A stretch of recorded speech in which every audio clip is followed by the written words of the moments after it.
Our first presenter today is Dr. Will Miller. Dr. Miller is a therapist and teacher who has focused his research and practice in the area of culture and interpersonal relationships. His book, Refrigerator Rights, explores the loss of intimacy with people in our lives and how that loss contributes to the stress and disconnection we feel in everyday life. Possessing 4 graduate degrees and 15 years experience as a stand-up comedian, wait a minute, is this Bob Newhart? Will Miller will challenge us, amuse us, and inspire us to build essential relationships. Please welcome Dr. Will Miller.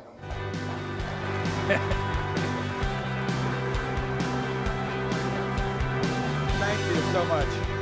Good morning. Are we perky?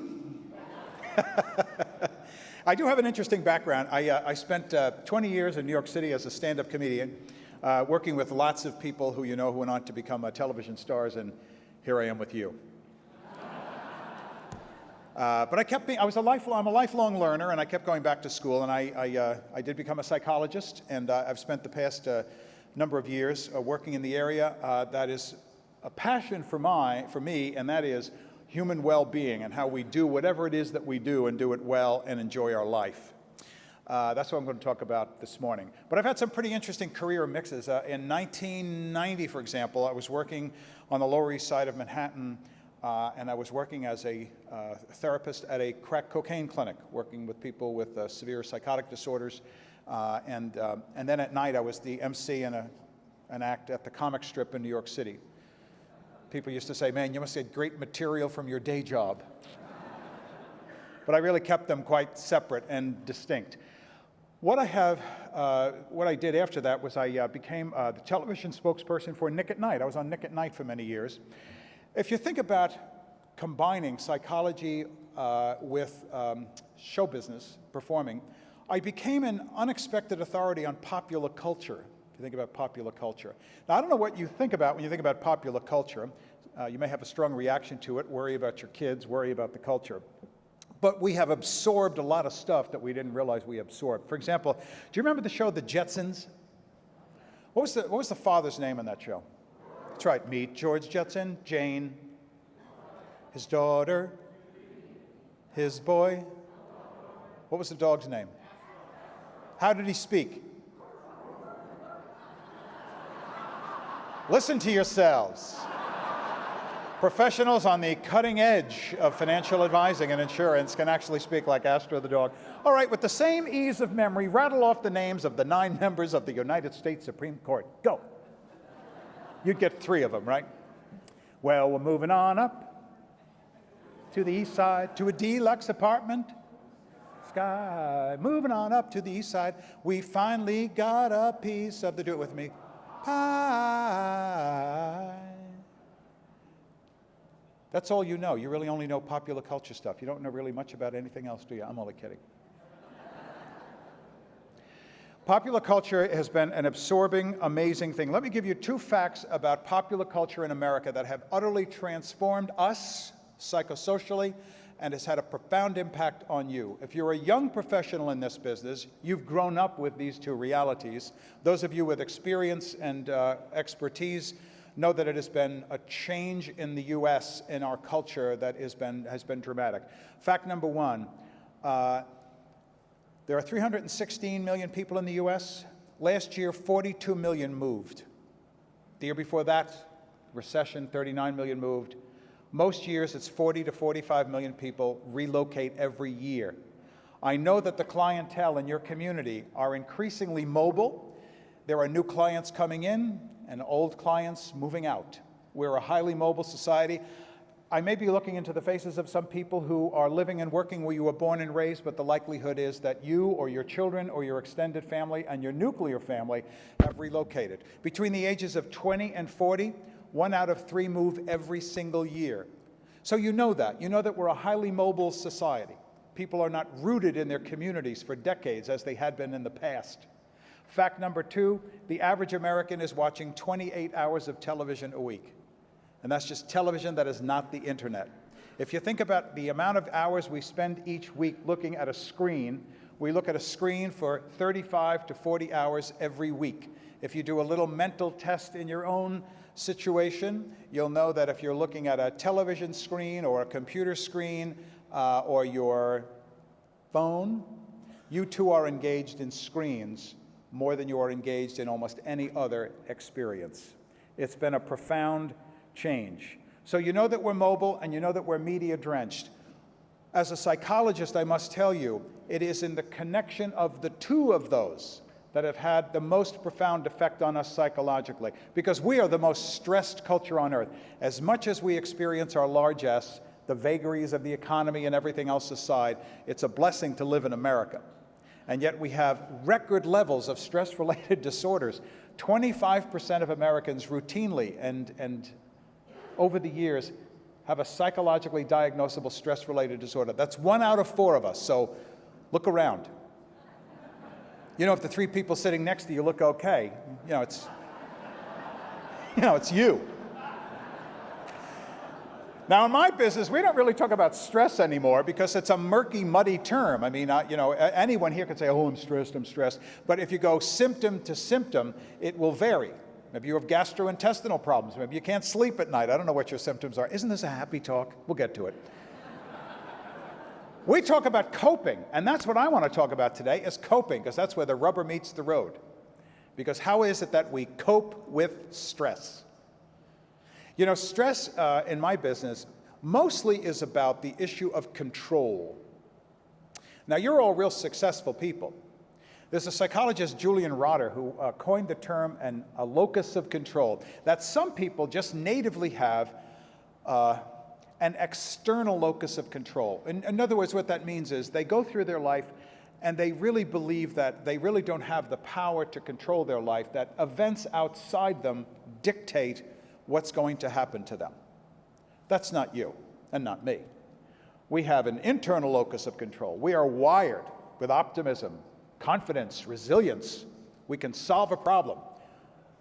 That works really well until you run into situations that thwart that resilience. I'm not speaking from any lofty position here. I tend to be a control freak myself. I'm reminded that control is an unrealistic expectation, however, in certain life situations. You know when I get it? It's when I fly. Now, I want to go over here. I was a comedian for 20 years, and I've been speaking for a long time. I fly a lot. I fly about 150,000 miles a year, and it's ugly travel. It's not, Asia or Europe. It's, Kansas City to LA to San Antonio. And after 30 years of flying, I have to tell you that I'm still a nervous flyer. Applaud if, like me, even if you do fly, apply if you're an uncomfortable flyer. Okay. Now applaud if you're one of those lucky souls who has no fear at all of flying. Applaud if you're like that. All righty. A couple of you applauded twice. That's a whole other mental health issue. We won't get into that now. Actually, the second group, the people who have no fear, I must tell you, as a shrink, you are in complete denial. Most of you are probably like me, actually. On a clear day, beautiful day, I'm fine. I'll get up there. You ever been on a flight and you hear a noise or you feel a sensation that you don't recognize as part of the routine of a flight? I don't want to just begin screaming like a child, right? You look up to see if anyone else is panicking, right? If the frequent flyer next to you has not dropped their Wall Street Journal, it's probably cool. I look for the flight attendants. Do you do that? Because they know what all the routines are. Because the last thing you want to see when you look up is the flight attendant making that same face back at you. That would be really bad, right? They go running to the telephone. You're probably going down. And my fear is not movement or noise. It's movement or noise as a precursor to crashing, falling out of the sky for whatever number of reasons. Because they've never really solved that problem, have they? What do they have? They have seat belts for the impact? A fairly dubious value in a 400-mile-an-hour nosedive into the hillside, really. Wow, that was some impact, huh? Thank God for the old belt. You see that guy across the aisle? He had no seatbelt on. He went through the windshield. That's actually what kills you. They have the oxygen mask. I got to tell you, folks, if there's a crisis on board the plane, I don't want to become even more alert.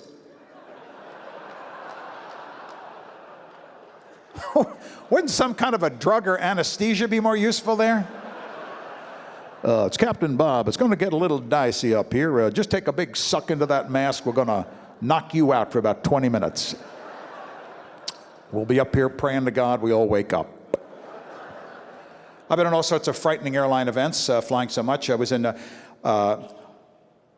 working in a comedy club in Raleigh, North Carolina. I was flying with another comedian, and we're coming into the Raleigh airport. Now, this is a true story. The landing gear of the plane came down, but apparently a little light did not come on in the cockpit. So they weren't sure if the wheels were all the way down, and evidently there's no little door they can look out, so it seemed to me they could have done something with a mirror on a stick out the window. That would have worked, huh?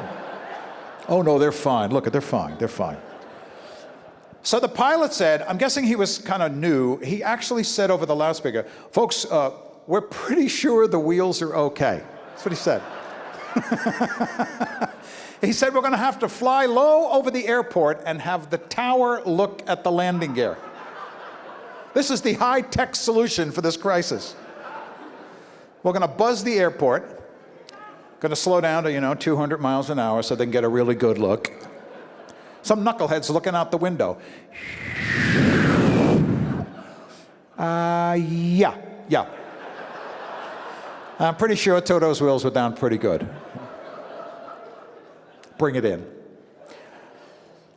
I've been in a couple of, you ever hear of an aborted landing? Now, oftentimes it's pretty benign. It's an air traffic thing, you're circling around. I was in one in Detroit that was really dramatic. We're coming into land, and we were just about to touch down, and then like a rocket, we took off. It's like, oh my gosh, we thought, well, maybe we went to the wrong airport. What did we know, Oh, this is Toledo, my bad. So the pilot comes on in that eerily calm pilot's voice, the no emotion. He goes, well, folks, it seems like a truck went right across the runway in front of us. We're going to have to go around and try that again. Now, folks, as a therapist, I must tell you, that's exactly the emotional reaction of a crazy person. Do you know that? The guy had no emotion at all. I was more worried about him afterwards. I'm going to go around and see if I can't hit that guy this time. Because let me tell you something, nobody cuts off Captain Bob, nobody. See, here's what they ought to do. If they're not solving the impact problem, other than just, get into the crash position and say goodbye, they should give you like 300 feet of rope with a hook on it. And if the plane's going down, you hook your rope onto the door, lower yourself out, and hang underneath the plane and ride it in. Can't be any more terrifying out there than it is inside the plane in the crash position. But look, here's the physics. See, here's the plane coming in to crash. Help, we're crashing. But here you are down here in your rope. Now, the wind would keep you behind the plane. Now, before the plane hits the ground, that's the bad part, and your feet reach the ground, just start running and let go.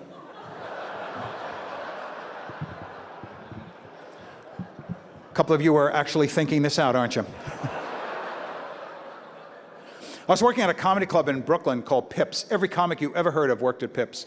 And it's from Brooklyn, where I'm from. And this guy came up to me after the show, and I did that observation, and he goes, hey, you know that plane thing you was talking about? It seems to me when your feet reach the ground, well, you'd be running forward at like 200 or 300 miles an hour.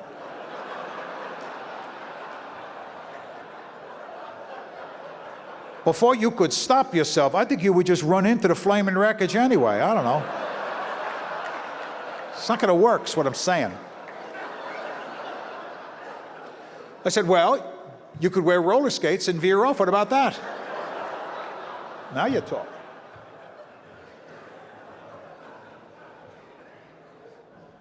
Control is a wonderful thing because it's part of your resilience. You're here and successful in your work because you are resilient. And you know something? You know this better than anyone, because the sales or the relationship piece of your business means that you have to convey a confidence about some pretty scary stuff to your clients who are unsure and uncertain and are worried, who are stressed themselves about the very thing you are asking them to have a trust in you that you got it.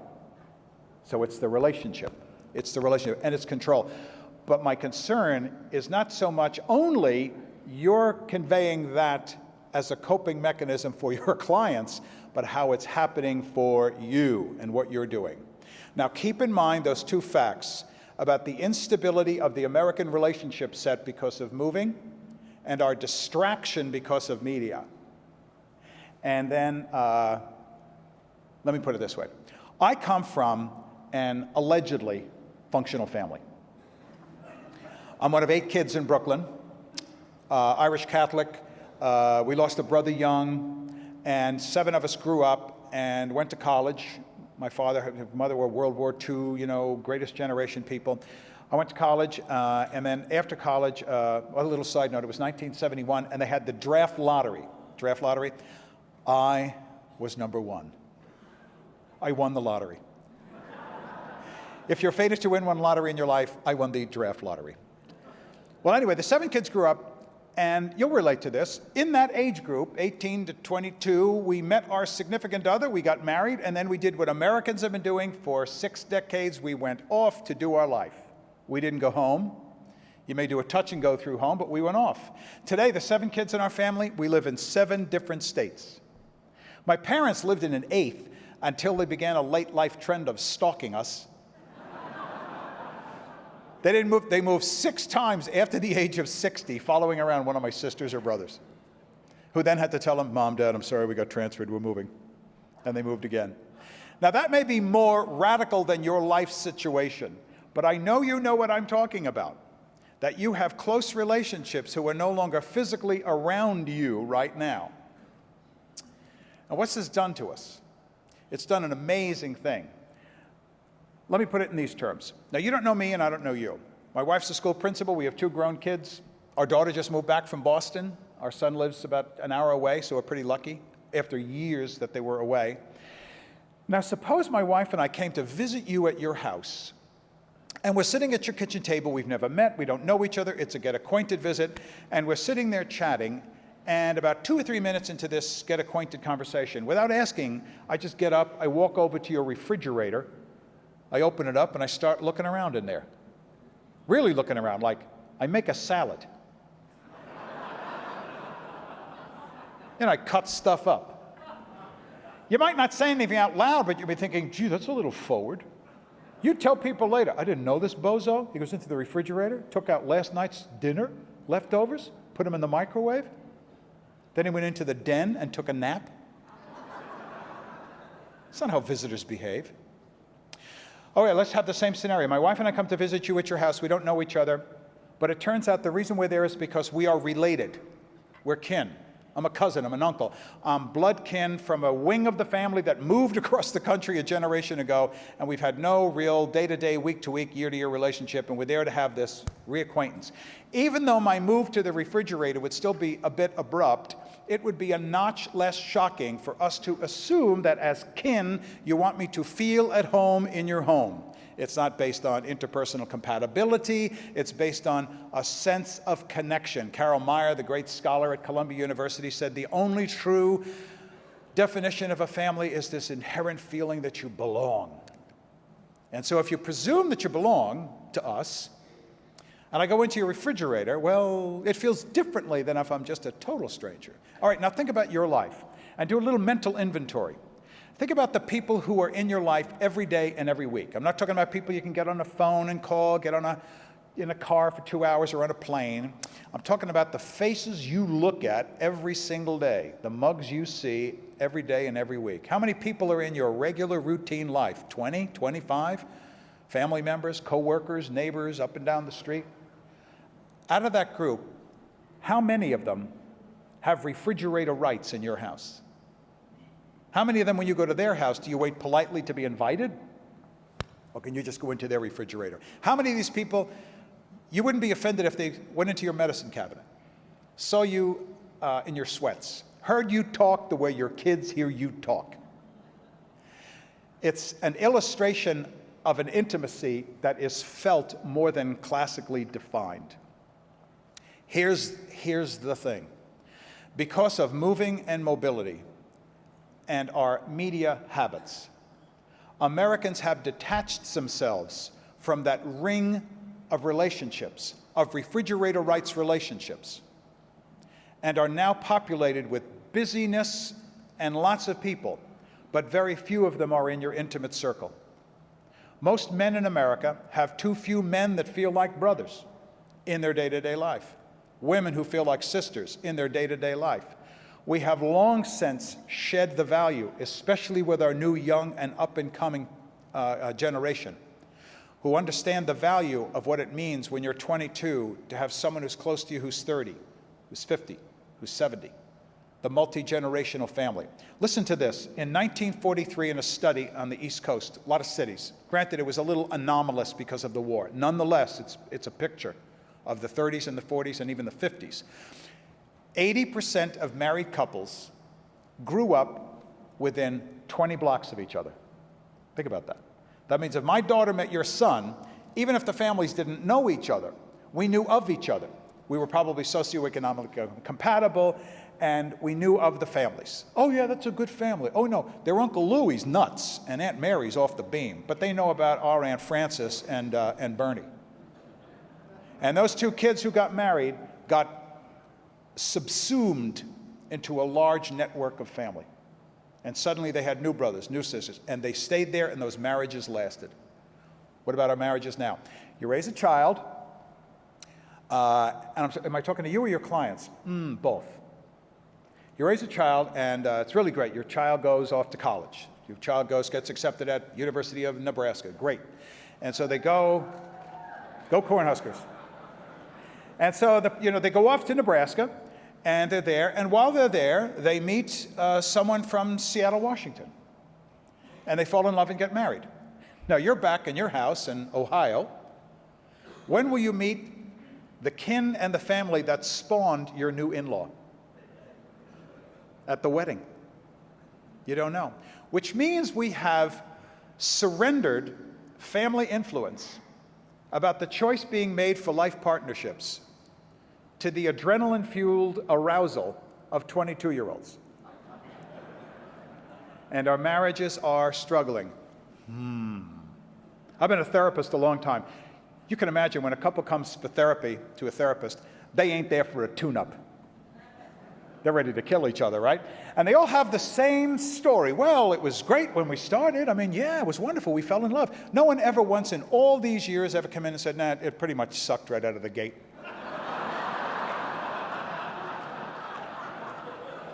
We thought we'd give it a go. No, it was wonderful. We fell in love. It was wonderful. Then after 2 years or 5 years or 10 years, I realized I had inadvertently married Satan. I didn't know that. Sometimes they had. Overwhelmingly, though, guess what the sociological profile, even though it was a psychological issue, the sociology of the couple, guess what? They had each moved away from their families of origin, had settled down someplace, and thought that this American ideal proposed by pop psychology and media is you can be a complete little entity within yourself. And guess what? The women didn't have sisters, the men didn't have brothers. Sometimes the men tried to find a sister. Women tried to find a brother. I can't tell you, this is Psychology 101. One person cannot handle the whole emotional load of you. And you have no business presuming that you can be the emotional load bearer for another person. We need brothers and sisters and mothers and fathers and nieces and nephews. And how do you define those? It's something more than just the people who you encounter. It is this notion of a refrigerator rights relationship, the people who can be in your house. You have a great party at your house, wonderful party, and a whole lot of people are there, and it's a great time. And then when they leave, you go, oh, that was great. Oh, but now it's good. Now it's just us. Who can still be in the house and have it be just us? This is what we're missing. And we are not connecting the dots between our capacity to cope, all right, our capacity to cope, and the relationship set that is around us. Because, again, popular psychology and self-help and motivation have spoken too narrowly and myopically about your resilience. But the fact of the matter is your resilience is fleshed out and filled out when, in fact, you're embedded in a set of relationships that help you get through it. Now let's talk about your job. What do you do? Who is it that you are to your client? My financial advisor, Whit, in Indianapolis, is a member here. It's a personal relationship. I don't have to know what he knows. I have to trust that he knows what he knows. That's who you are. And you know that, preaching to the choir here. But it is the relationship psychologically that's underneath the facts. that you really are a brother, a sister, a cousin, a trustworthy, refrigerator rights relationship friend to them. That gives them confidence. The research at Purdue that we're doing has talked about the diminishment of interpersonal contact. Conversation generally, it's amazing what these researchers can calculate, has been reduced over the past 15 years by 40%, which means that our capacity, and you know that. Think about young people coming out. Our next book coming out is called Graduation Jolt, and it's about the dilemma being faced by this generation in their 20s to their 30.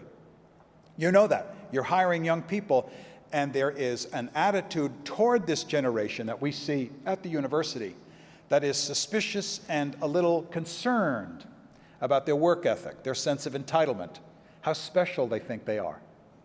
Roy Baumeister, the great psychologist, said, we really misunderstand self-esteem. You don't build self-esteem by telling someone that they're good. You build self-esteem by helping people develop the capacity through delayed gratification and practice to accomplish something and to earn it. We all know people with high self-esteem, he says, and they're not that good. And we know people with low self-esteem, and similarly, that's a distortion. My esteem is anchored and grows when I'm around my brothers and my sisters, my family members, the people who know me and cut through it, who lift me up, who take me down a peg. It's like when I was in the Army. I can remember, I was really lucky because of the family I was raised in. We didn't have money. But when I was in basic training, I called home after my first time I was allowed to have a phone call in about a month. And my father said, kind of growled in the phone, he goes, how you doing with your drill sergeant? And I said, really? I just blurted it out. This guy's nothing compared to Mom.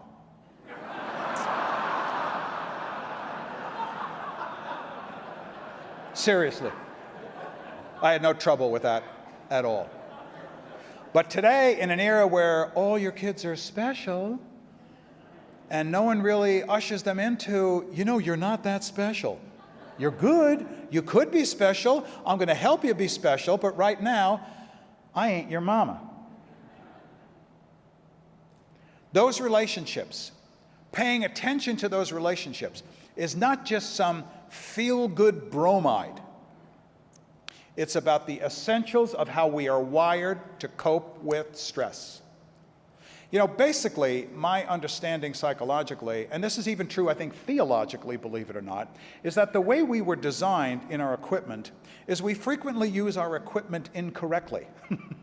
The way we were designed is not to have an approach to life that gratifies the self. We call that narcissism, and it's a natural and native inclination.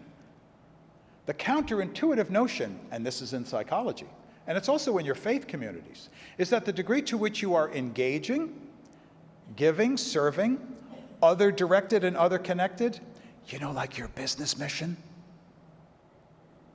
that's a life mission. The degree to which you do that, I can tell you, your organism flourishes because it redounds to your coping. Let me tell you about Robert Sapolsky.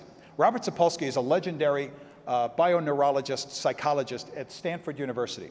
And years ago, he did the most groundbreaking research on stress, and he was the one who essentially helped us connect that stress isn't just something that's between your ears and in your head, my attitude. You feel it there, you think about it there, but it has an effect on your body. I'm worried about your body every bit as much as about your mind. And we have record levels of stress-related physiological issues that we're struggling with. Well, here's what he did. He decided, I need to establish that something happens to the physical organism when you're stressed. So he decided to go to Kenya with his graduate students, and he found a group, a tribe, a community of baboons, because the physiology was analogous enough.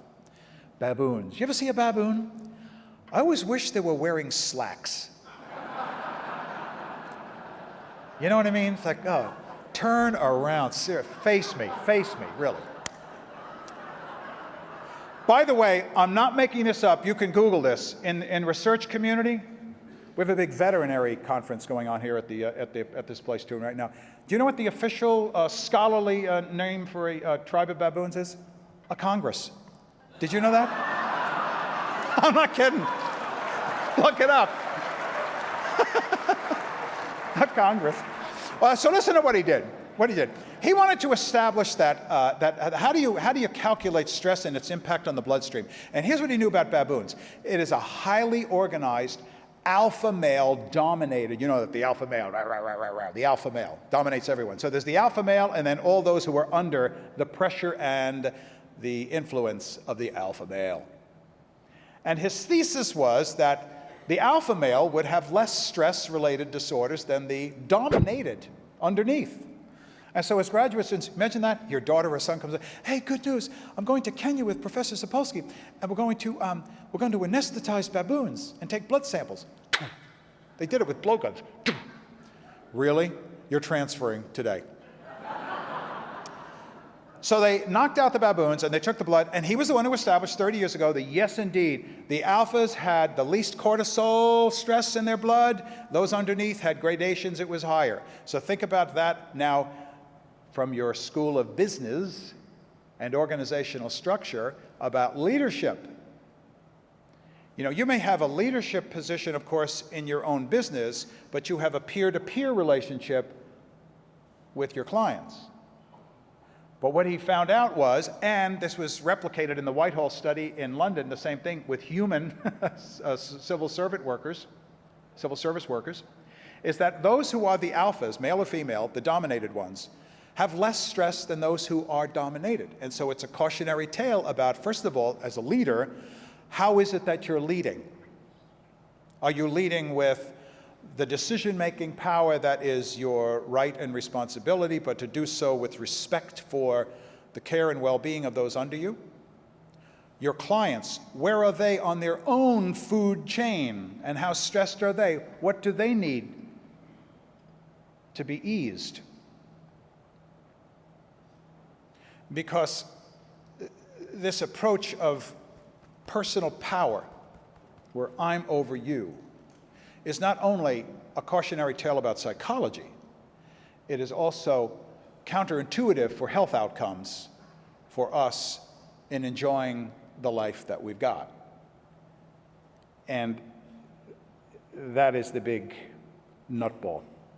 Because let's face it, most of us really want to live a life where we have the most peace on the most days, the most gratification on most days. And we have a lot of mood problems in the US, a lot of mood problems. I notice it particularly in certain life situations. You know when I find it? It's out on the road driving. Now there are two styles of driving. Americans, we love our cars, we love driving, we love our cars. One style is, and I'm like this, I have to confess, I'm a very alert driver. I'm type A. I probably drive too fast. I'm very alert on the road. I get impatient and frustrated with people around me who seem to be in a fog or out to lunch in their car. I'm an assertive driver. I'm a good driver, and I'm an assertive driver. Applaud if that describes you. Oh, a lot of you. Okay, good, good. I think we just did an informal Myers-Briggs right there. Now, the other style of driving is you're an excellent driver, but you don't get all that wigged out by the drama on the road. That's a waste of time and energy. You use the time while you're driving to think about, you know, a meeting you're going to, a conversation you're having. You're more of a mellow driver. Applaud if you're a mellow driver. They even sound mellow, don't they? Yeah. Okay, just a point of order. I must say, Group B, the mellow drivers, you are the people who are pretty much in the way of Group A.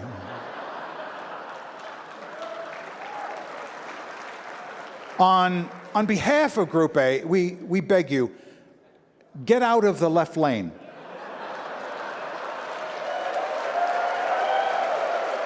Why are you there? We have no desire. Trust us. We don't have a desire to rush you. You know, you want to take 11 hours to drive, you know, whatever, just take the blue highways. Get the hell off the interstate. Sometimes you get frustrated in the car and, you know, you don't know it, like you're driving along. You ever have this, you're driving along and you look in your rearview mirror and for some reason you kind of don't like the attitude of the guy behind you. Something about their face kind of gets under your skin. Maybe they're driving too intensely behind you. Someone's driving too intensely behind you, what do? Slow down, that's right. Yeah, that's right. I heard someone say slam on the brakes. Got to be careful, that could, that could be what we call a self-defeating strategy, actually. Well, that'll teach you to tailgate me. You know, you have $5,000 of rear-end damage to your car, but you taught him a very good lesson. No, you slow down to irritate them, and then when they go to pass you, what do? Speed up. You all know this, don't you? Yeah. How about this? You're driving down the middle of the interstate. You're in a middle lane, and you can see in your rearview mirror that someone's whipping up behind you. And instead of passing you on the left, which they could do and they're supposed to do, they're going to pass you on the right and then cut in front of you. If there's a car up ahead of you in the right-hand lane, what do? Speed up and box them in. Yeah, many of you knew that. Yeah. Oh, yes, I used that move just this morning, actually, coming here. Yeah. Now, you're speeding up. It's like a little race, and then if you're lucky, you win. They can't get out. It's one of the greatest feelings you can have when you're driving, isn't it? Oh, yes. High fives around the car. Well, I find it a lot more satisfying to not look at the guy and pretend you don't know what's going on, right? I have no idea you're there, but I think you know that I know you're there. Kind of ruins the effect if you have kids in the car. Hey, Dad, that guy's really waving at us. Well, wave back to the nice man. Just let me know if you see a gun. That's all I ask. If you're sadistic, you'll slow down and match the speed of that other guy, right? And it's like, that's right, pal. The only way out of this is to slow down to about 40 and go all the way to the outside lane where you should have gone in the first place. Of course, when you do, I will then speed up to 85 miles an hour and exit as quickly as possible.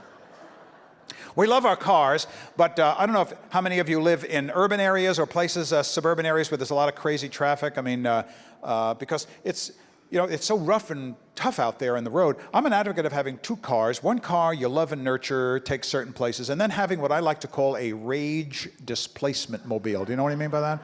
An old bomb. There's something very liberating. Now, you can't pull up to your clients, in a 1998 Chevy Nova. I mean, that wouldn't work. But when I was in New York, it's like, I had like a 75 Chevy or something like that. I was driving into the city. It was a stress-proof car. I mean, merging traffic. I mean, somebody hit my car, so what? I didn't even have to stop.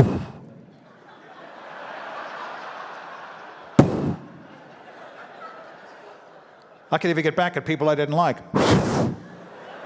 Maybe you should back off, Mr. Lexus. Merging traffic, I didn't even have rear view mirrors on this car. Just pull out, that's all. Let them sort it out behind me. You have the new car, you deal with the pressure. I've got no insurance or payments. It's got to be a big car, though. The new, you ever see the smart car? Have you seen this, the smart car? Wow.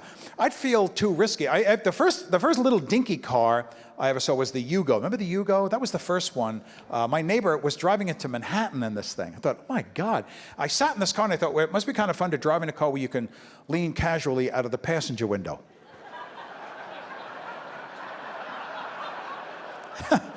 Gas cap stuck? Yeah, sure, no problem, I'll get it. He's trying to tell me how great the car is, and he said, it was so cheap, I got all the options in it. I said, oh, so it's a loaded Yugo. Okay, all right. It's the Yugo EX or whatever. I said, what'd you get in it? He goes, stereo, front and rear speakers. I said, the whole car's like 2 feet long. I mean, it's like an indoor iPod, Said it had a rear view defogger. I said, why? This isn't real tough to do. Yeah, we love our cars, man. I'll tell you what. Your car's getting old when, if someone wants to borrow your car, first of all, you don't mind, right? I mean, you're kind of surprised they ask permission. Then you have to give them about 10 minutes of pre-flight instructions because of all of an old car will develop some bizarre idiosyncrasies that only you know how to manage, right? Look, you can borrow the car, but I got to tell you, when you step on the brake, get ready because pretty much you're going to be making a left turn. You slow down, you'll actually change lanes, yeah.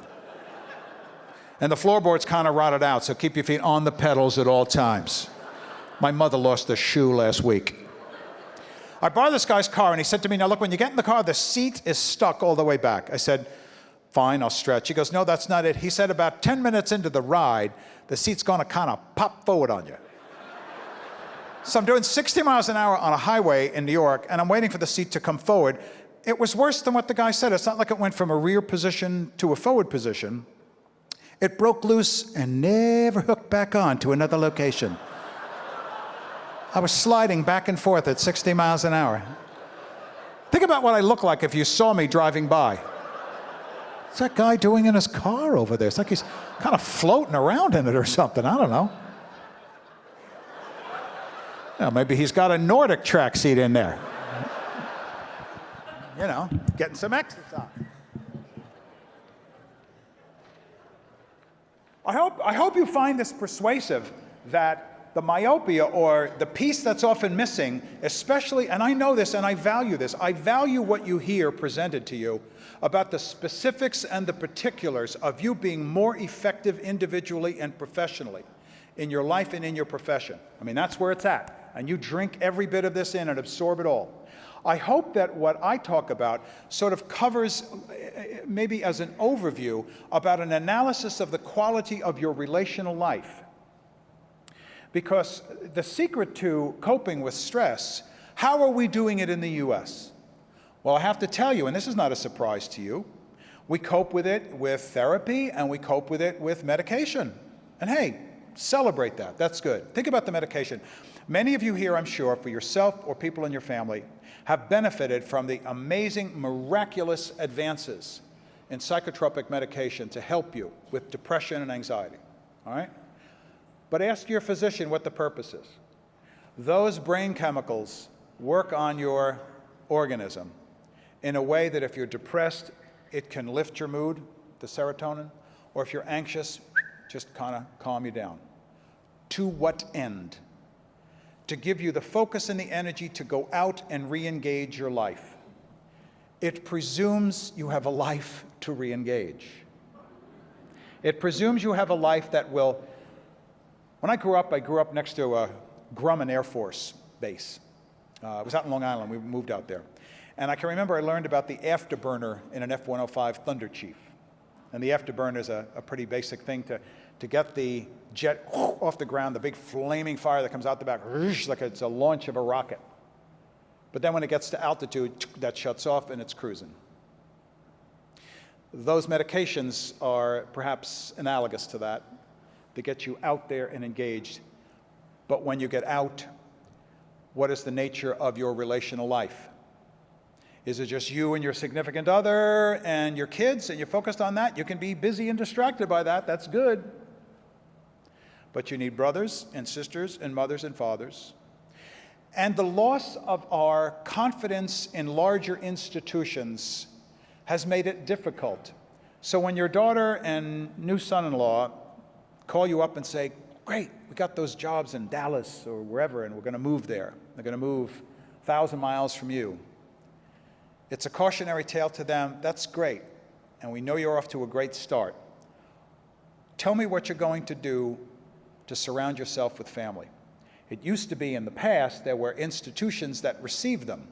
There was a scholar from Harvard, Robert Putnam, who wrote a great book, a legendary book about a decade ago, called Bowling Alone, where he documented the loss of these social institutions. The book title was clever because it was, "More people than ever today bowl, but fewer bowl in leagues. We are literally bowling alone." And he used that illustration to talk about whether it's the Elks or the Knights of Columbus or your church or your synagogue, your faith community. Attendance is shrinking. There are fewer external circumstances. Our book Graduation Jolt is based on this premise. Think about this. You grow up and you're in your family of origin, for better or for worse. And by the way, I'm not some fantasized idealist about your family. Some people may be going, yeah, I don't live anywhere near my family. Thank God. But whether you ran from your life out of a toxic family or fired like a rocket out of a great one, the bottom line is you learned over the course of the first 2 decades of your life how to cope with new strangers and people who are put into your life. External structures created a social network for you. Elementary school, high school, your family, college. It's a relationship set on steroids. When I went into the Army, there you are, you're with each other. For the first time in their life at 22, whether they're coming out of the military, moving away, or coming out of college, for the first time there is no receiving external structure helping to facilitate social connection and a social support system. Think about that. Now let's end by talking about sex. Oh, one person applauded. Were you waiting for that, really? Talk about sex. Now we're getting somewhere. That's what I want to hear about. Apparently it's just me, but it's all right. It's all right. It's all right. Consider this within the context of refrigerator rights. 100 years ago, the average boy or girl in America went into physical puberty at like 13, 14. They got married at 17, which means that still surrounded by family and not moving away, their biological arousal systems, healthy and ready to go, were protected, surrounded, had boundaries around them, and they went off into their married life to have children. Today, kids enter puberty at 11 because of our nutrition and science. First marriage for a woman in the US, 26. First marriage for a man, 27. So now we're asking them to spend 15 years or more trying to wrestle with and corral their energy. Through high school and college, it is wonderfully distracted, you hope. They get out of college and they don't have the support system and they're wanting to be bound and tied. I think we need to have some mercy about the struggle and the vice that we have found our young people in. That they don't have those refrigerator rights relationships. They don't know how to get them. You want to be a good mentor in your community. You want to be a good boss. You want to help your clients with their trouble and worry about their 22-year-old or 25-year-old. Pound home this idea of refrigerator rights. In addition to the wonderful assets they've got, the great gifts they have, the way you know, Mom and Dad, how special they are, but what's missing for them is the set of relationships that actually got them to the place where they are. Mother and father, uncles and aunts, grandparents, sisters, brothers, nieces, nephews. It's refrigerator rights. Refrigerator rights is the missing piece between moving and media. We're not looking at faces. Every hour you're looking at a screen is an hour you're not engaged in a face, and the hours you're not engaged in a face, how long does it take? Pick out anyone, any face here. If we lived next door to each other, how long would it take before we had refrigerator rights relationships? I would go to a graduation in your family, a funeral. I would be there. We'd have backyard barbecues over time. You do it in your workplace. You know who these people are. You know who has refrigerator rights relationships in your house and in your life. If you got too few of them, you need to get more.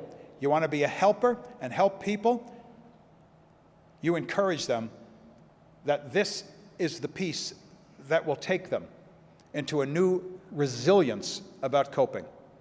I hope it was helpful. God bless you. Thanks so much, folks. Have a great conference.